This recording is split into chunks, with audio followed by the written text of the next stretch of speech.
दोस्तों आप लोगों को खूब बढ़िया गाना सुनाने जा रहा हूँ। खूब अच्छा आप लोग पूरा वीडियो में मतलब बने रहिए और देखिए पूरा शुरू से अंत तक। आप लोग वीडियो देखेंगे तभी आप लोगों को समझ आएगा। और देखिए और कमेंट में आप लोग बताइए आप लोग को गाना कैसा लगता है, और फॉलो करिए और कमेंट में बताइए दोस्तों आप।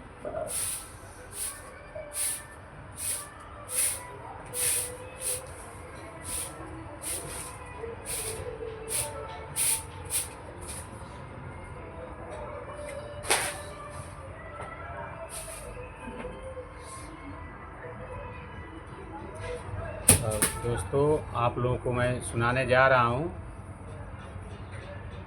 अरे बहे पूरा वैया रे ननदी, अरे बहे पूरा वैया रे ननदी, अरे पवनवा करेला सो,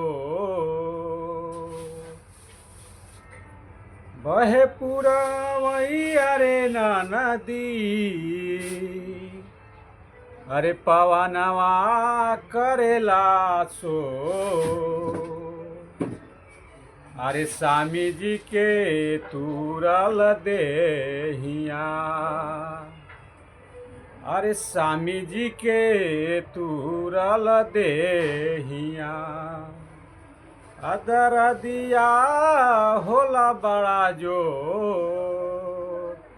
स्वामी जी के तूरल देहिया, दर दिया होला बड़ा जो,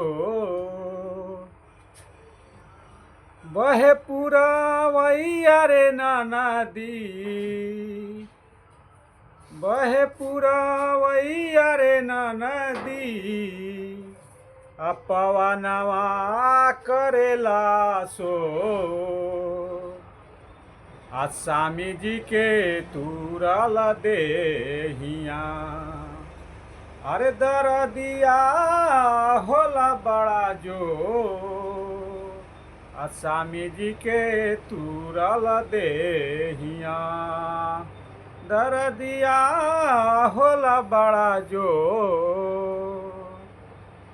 दोस्तों आप लोग देखिए तो लाइक कमेंट सब्सक्राइब जरूर करिए। हमारा गाना कैसा लग रहा है आप लोग कमेंट में बताइएगा दोस्तों।